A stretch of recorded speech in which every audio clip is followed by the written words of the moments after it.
ఆచి chicken masala. Congress senior నేత మాజీ మంత్రి జీవన్ రెడ్డి బీఆర్ఎస్ లో చేరేందుకు సిద్దమైనట్లు తెలుస్తోంది. ఈ మేరకు ఆయన హాట్ కమెంట్స్ చేశారు. కాంగ్రెస్ పార్టీలో కొనసాగడంపై ఆలోచిస్తున్నట్టు చెప్పారు. భవిష్యత్తులో ఏంటో గోచరించడం లేదని, అవమానాలు ఇంకెంతకాలం భరించాలని ఆవేదన వ్యక్తం చేశారు. జగిత్యాల మున్సిపల్ ఎన్నికల సందర్భంగా జీవన్ రెడ్డి, ఎమ్మెల్యే సంజయ్ వర్గాల మధ్య విభేదాలైతే బయటపడుతున్నాయి. అయితే కాంగ్రెస్ మెజార్టీ స్థానాలు కైవసం చేసుకున్నప్పటికీ చైర్మన్ పదవి ఎవరికి ఇస్తారన్న దానిపై ప్రతిష్టంభన ఏర్పడింది. ఈ క్రమంలోనే జీవన్ రెడ్డి, ఎమ్మెల్యే సంజయ్ వర్గీయులు క్యాంపు రాజకీయాలు చేశారు. చివరికి సంజయ్ వర్గానికి చెందిన వ్యక్తి చైర్మన్ గా ఎన్నికయ్యారు. దీంతో జీవన్ రెడ్డి అసహనానికి గురైనట్లు తెలుస్తోంది. నా గురించి పార్టీతో నాకున్న అనుబంధం మీకు అందరూ తెలుసు బాబు. పార్టీలో కొనసాగటం అనేది ఆలోచించుకునే పరిస్థితి ఏర్పడుతుందంటూ నేను పార్టీలో కొనసాగడం. ఎందుకంటే ఇవాళ ఆయన ఊరు వచ్చి మా మీద ఆధిపత్యం చెలాయిస్తా అని చెప్పని, మా కాంగ్రెస్ పార్టీ మీద ఆధిపత్యం చెలాయిస్తే, మా కార్యకర్తల మీద అజమాయి చెలాయిస్తే, మా హక్కులో కాజేస్తే, మా కాంగ్రెస్ కార్యకర్తల యొక్క హక్కులను కాపాడలేక ఏం చేయాలి నేను?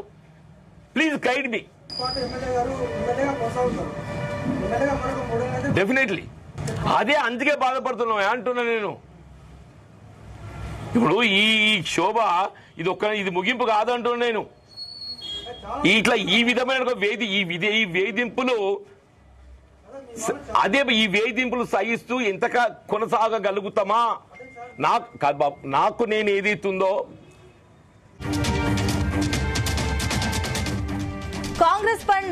కాంగ్రెస్ పార్టీ జెండా మోసిన వారికి చైర్పర్సన్ పదవి ఇవ్వాలని మొదటి నుంచి తాను మొత్తుకుంటున్నా పట్టించుకోవడం లేదని ఆవేదన వ్యక్తం చేశారు. పార్టీ ఎమ్మెల్యే నాయకత్వంలోనే పని చేస్తే ఇంకా తాను కాంగ్రెస్ లో కొనసాగాలా అని ప్రశ్నించారు. జెండా మోసిన కార్యకర్తల అభిప్రాయాలకు గౌరవం ఇవ్వాలన్నారు. అభివృద్ధి పేరుతో పార్టీ అంతర్గత వ్యవహారాల్లో జోక్యం ఎందుకని ఎమ్మెల్యేను సంజయ్ ప్రశ్నించారు. ఇదే అంశానికి సంబంధించి మరిన్ని డీటెయిల్స్ మా కరెస్పాండెంట్ గోపికృష్ణ అందిస్తారు. గోపికృష్ణ. సునీత, జగిత్యాల జిల్లా కేంద్రానికి చెందిన మాజీ మంత్రి జీవన్ రెడ్డి అయితే బీఆర్ఎస్ లో చేరేందుకు కూడా రంగం సిద్ధమైనట్టు కూడా మనకు స్పష్టంగా కనిపిస్తుంది. ఇటు జగిత్యాలలో కాంగ్రెస్ లో జరుగుతున్న ఏదైతే ఇటు ఎమ్మెల్యే సంజయ్ తో పాటు మాజీ మంత్రి జీవన్ రెడ్డికి మధ్య వర్గ పోరుతో ఇటు మున్సిపల్ ఎన్నికల్లో అయితే తారాస్థాయికి చేరినట్టు కూడా మనకు స్పష్టమవుతుంది. ఇటు నిన్న మీడియా ముఖంగానే తాను కాంగ్రెస్ పార్టీలో ఉండలేకున్నానంటూ కూడా చెప్పిన పరిస్థితి అయితే మనకు కనిపిస్తుంది. ఇటు ఎమ్మెల్యే ప్రతిపాదించిన మున్సిపల్ వ్యక్తికి మున్సిపల్ చైర్మన్ ఇవ్వడంతో ఆవేదన వ్యక్తం చేస్తున్న జీవన్ రెడ్డి అయితే తాను పార్టీలో ఉండలేకపోతూ ఉన్నానని, పార్టీలో ఉండాలా వద్దా అంటూ కూడా పేర్కొన్న పరిస్థితిలో మాత్రం తాను బీఆర్ఎస్ కు వైపు మొగ్గు చూపే అవకాశం ఉన్నట్టు కూడా మనకు స్పష్టంగా కనిపిస్తుంది. ఆల్టర్నేట్ గత 10 ఏళ్ల కాలంలో, దశాబ్ద కాలంలో కూడా కాంగ్రెస్ పార్టీ జెండా పట్టుకొని ఉన్న తనను అన్యాయంగా మోసం చేస్తున్నారంటూ కూడా అతను ఆవేదన వ్యక్తం చేస్తున్న పరిస్థితి కనిపిస్తుంది. ఇటు కాంగ్రెస్ కష్టకాలంలో ఉంటూ కూడా తాను పార్టీ కొరకు పాటుపడ్డానని, తనతో పాటు 10 సంవత్సరాల పాటు అధికారం కోల్పోయినప్పటికీ కూడా బీఆర్ఎస్ ఉన్న హయాంలో తాను ఎమ్మెల్యేగా, ఏకైక ఎమ్మెల్యేగా గెలిచి కూడా నేను ఎలాంటి పార్టీకి బీఆర్ఎస్ వాళ్ళు రమ్మన్నప్పటికీ పోలేదని చెప్పేసి కూడా చెప్పారు. అప్పటి నుంచి కూడా కాంగ్రెస్ నమ్మకంతో పనిచేస్తూ ఉన్నా అని చెప్పేసి పేర్కొన్న పరిస్థితిలో మాత్రం తనకు వెన్నట్టు ఉండి కాంగ్రెస్ పార్టీకి వెన్నుముకగా ఉన్న దశాబ్ద కాలంగా కూడా పార్టీ జెండా మోసిన వారికి మాత్రం ఇటు టికెట్లు కేటాయించాలని చెప్పేసి కూడా మొదటి నుంచి కూడా అధిష్టానం వైపు అయితే ఒత్తిడి తీసుకువచ్చారో. అయితే ఎమ్మెల్యే సంజయ్ ఎప్పుడైతే పార్టీలో చేరారో అప్పటి నుంచి కూడా జీవన్ రెడ్డిని అయితే ప్రియారిటీ అయితే ఇవ్వకుండా చూస్తున్న పరిస్థితి మనకు కనిపిస్తుంది. ఎమ్మెల్యే సంజయ్ కి అయితే ప్రియారిటీ పెరగడంతో ఇటు అసహనానికి గురైన జీవన్ రెడ్డి మాత్రం మొదటి నుంచి అధిష్టానంతో అయితే వైరాగ్యం పెట్టుకుంటూనే వస్తున్నారు. పోరాడుతున్న నేపథ్యంలో కూడా అధిష్టానం అయితే జీవన్ రెడ్డిని లైట్ గా తీసుకుంటున్నట్టు కూడా మనకు స్పష్టంగా కనిపిస్తుంది. ఇటు ఎమ్మెల్యే సంజయ్ బీఆర్ఎస్ నుంచి కూడా కాంగ్రెస్ పార్టీలో రేవంత్ ను కలిసిన మరుసటి రోజు నుంచే జీవన్ జీవన్ రెడ్డి అయితే అసహనం గురై కూడా రాజీనామా ఎమ్మెల్సీ పదవిలో ఉండి కూడా రాజీనామాకైతే సిద్ధపడ్డ పరిస్థితిలో మాత్రం ఇటు అధిష్టానం మాత్రం బుజ్జగించే ప్రయత్నం చేసి ఇటు శ్రీధర్ బాబుతో పాటు బట్టి విక్రమార్క ఉప ముఖ్యమంత్రితో పాటు పలువురు మంత్రులు కూడా జీవన్ రెడ్డి నివాసానికి వచ్చి కూడా నచ్చజెప్పే ప్రయత్నం చేశారు.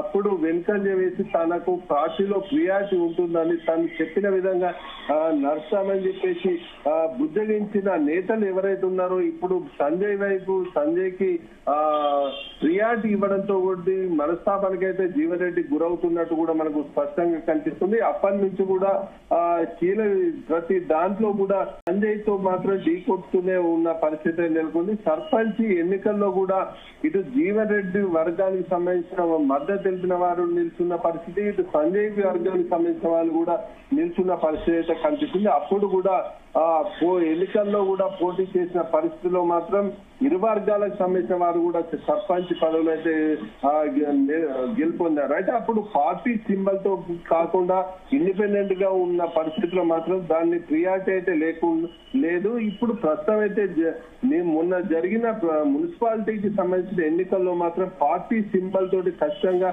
నిల్చోవాల్సిన పరిస్థితిలో మాత్రం ఇటు సంజయ్ వర్గానికి సంబంధించి వారికి 35 సీట్లు మొదటగా 30 సీట్లు కేటాయించినప్పటికీ తర్వాత 5 సీట్లు అయితే కేటాయించారు.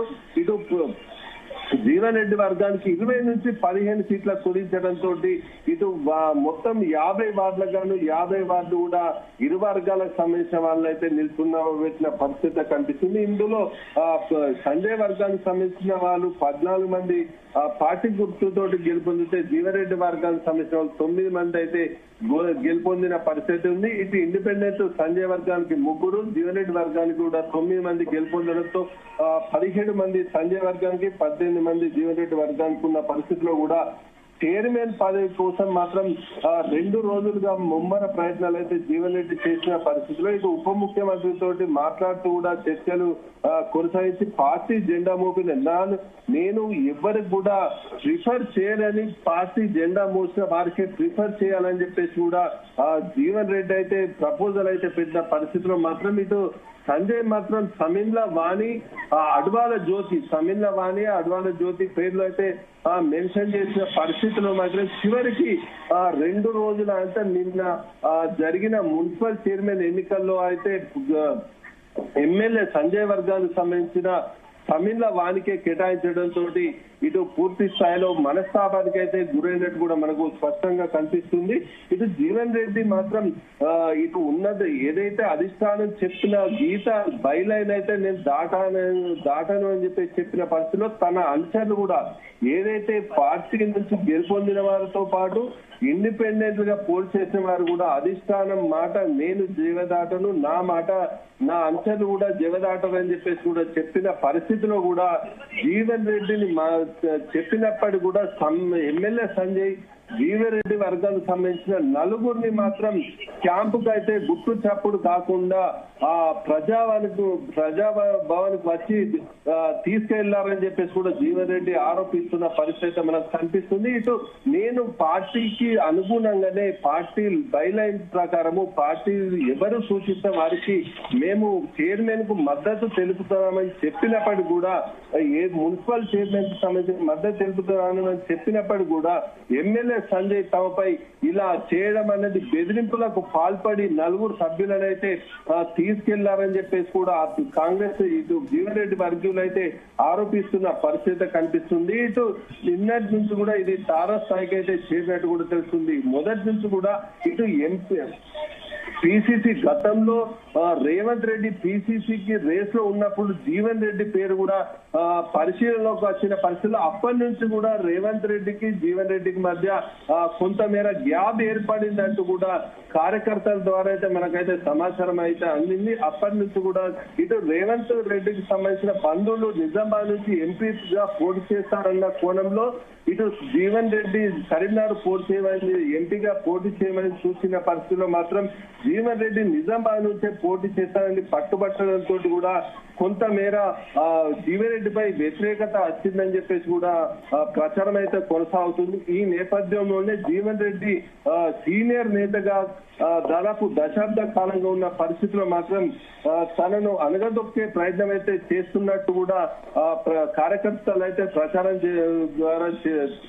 అయితే కొనసాగుతుంది. ఈ పరిస్థితుల్లోనే సంజయ్ అయితే బీఆర్ఎస్ నుంచి కూడా తీసుకున్నప్పటికీ కూడా బీఆర్ఎస్ ఎమ్మెల్యేగా కొనసాగుతుందని చెప్పిన పరిస్థితుల్లో మాత్రం అతనికే ప్రియారిటీ ఇవ్వడంతో మాత్రం తాను అనుభవించిన మనోవేదన మరొకరు అనుభవించద్దంటూ కూడా ఆయన మీ కన్నీటి పర్వంతం అవుతున్న పరిస్థితి కనిపిస్తుంది. కార్యకర్తలు కూడా పార్టీకి రాజీనామా చేసి బీఆర్ఎస్ పార్టీలోకి చేరదామని కూడా జీవన్ రెడ్డిపై ఒత్తిడి చేస్తున్న పరిస్థితుల్లో మాత్రం తాను ప్రభుత్వం నుంచి ఏదైనా తాను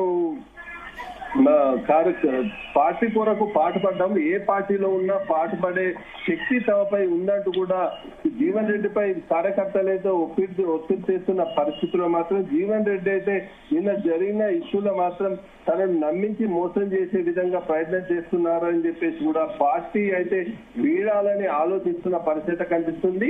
ఇటు అధిష్టానం కూడా ఈ జీవన్ రెడ్డిపై ఏ విధమైన చర్యలు తీసుకుంటుంది అన్నది కూడా మనం వేచి చూడాల్సిన పరిస్థితి ఉంది. ఎందుకంటే ఇటు నిన్న జరిగిన సమావేశంలో చైర్మన్ ఎన్నిక కంటే ముందు జరిగిన సమావేశంలో ఇటు ఎమ్మెల్యే సంజయ్ కూడా మీడియా ముఖంగా కావచ్చు, ఇక్కడ అధిష్టానానికి కావచ్చు, నేను కాంగ్రెస్ పార్టీ సింబల్ ఉన్న వారికి ప్రచారం నిర్వహించాలని ఈ జీవన్ రెడ్డి సైతం ఇండిపెండెంట్ బైలైన్ కాంగ్రెస్ పార్టీ కాకుండా ఇండిపెండెంట్ గా పోటీ చేసే వారికి ప్రచారం నిర్వహించారని చెప్పేసి కూడా అధిష్టానాన్ని ధిక్కరించారు, కాంగ్రెస్ పార్టీ నిబంధనలు ధిక్కరించారని చెప్పేసి కూడా సంజయ్ వర్గం అయితే అక్కడ అధిష్టానం ముందు చెప్పినట్టు కూడా ఫిర్యాదు చేసినట్టు కూడా మనకు సమాచారం అయితే అందింది. జీవన్ రెడ్డి మాత్రం తాను కాంగ్రెస్ పార్టీలో ఉన్న వారికి మాత్రమే నేను ప్రచారం నిర్వహించిన, కాంగ్రెస్ పార్టీలో లేని సభ్యత్వం తీసుకోకుండా బీఫామ్లు తీసుకునే ముందు బీఆర్ఎస్ లో ఉన్నవారు